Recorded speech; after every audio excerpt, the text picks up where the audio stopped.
Hello, everybody. George at the workshop here. A couple days ago, I bought this Harbor Freight tool stand. $39. I had a 20% off coupon. I downloaded offline. We all know my saw used to be on this two-wheeler here for 30 plus years. That's just the way it was. That's what I had at the time, and that's how it went together, and that's the way it's been, and it's worked fantastic. However, here it is with the Harbor Freight stand. Made a lot of modifications to it. I wanted to be able to move this have some wheels at the end. So what I did was,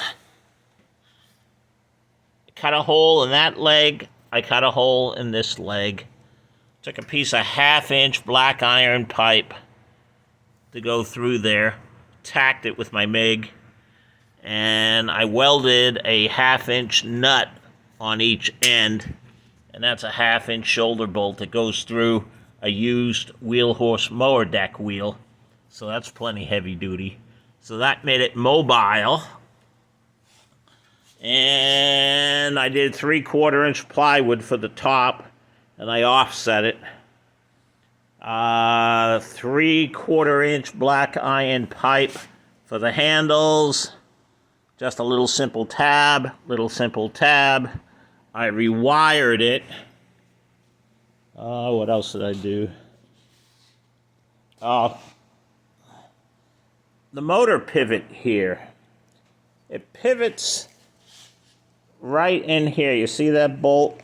It pivots on that bolt. And this ear here was war oval.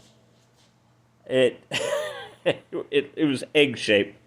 So what I did was I took an Oilite bushing, 1/2-inch OD, 3/8 ID. I drilled this out to an undersized 1/2-inch. I took that Oilite bushing, popped it in the lathe, did a metric drill. I don't even know what size it was. This is about, if this was American SAE, it'd be about 3/8. So I'm not quite sure what that metric equivalent would be. But it's a nice snug fit now, and it doesn't, before the motor would flop back and forth. So that's nice and snug again. I put that all together with some Never Sees. And what else did I do? Oh. You see this cast iron weight I put on the back? Little 12.5-pound cast iron weight. The reason I did that was, when you take the saw and you pivot the saw up, to have it in the vertical position, to do whatever you're going to put in here. All the weight is hanging off here, off this pivot point. And I noticed a couple times if you pulled back on this, you could pick up the rear wheels. And I'm just thinking, worst case scenario, would I want this falling over? The answer was no. So, piece of flat stock across there and bolted it into place and drilled a couple of clearance holes, a couple of 1/4-inch carriage bolts. That's on there solid as the devil. And between having that cross piece, having that axle go across there, and that's welded into place, having this, tying this together, and the 3/4-inch plywood top that ties the sides and the ends together. This is pretty solid. This is nice. It's all bolted down securely. And I've got a couple, like I say, these handles are on the end here, like a couple of wheelbarrow handles to move the thing around. It is good. I put an extra ground wire in here, being paranoid. It's hard to be an old guy. If anything ever went wrong with the ground here, this saw is sitting on a piece of plywood. It's isolated.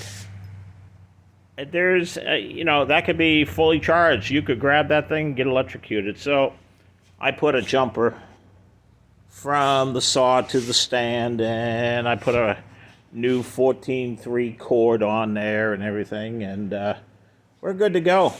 This project is just about done. I was going to get a new belt today, but that was not on my mind when I went into town. So, I don't know. Came out good. I'd almost like to take the pressure washer and give this thing a bath. But I don't know, maybe another day I'll take it outside, use a couple of cans of brake cleaner on it, and clean 30 years worth of crud off of it. So, this is the saw where the top wheel here was all afloat, and it was all wore out, never had a grease fitting or anything on it.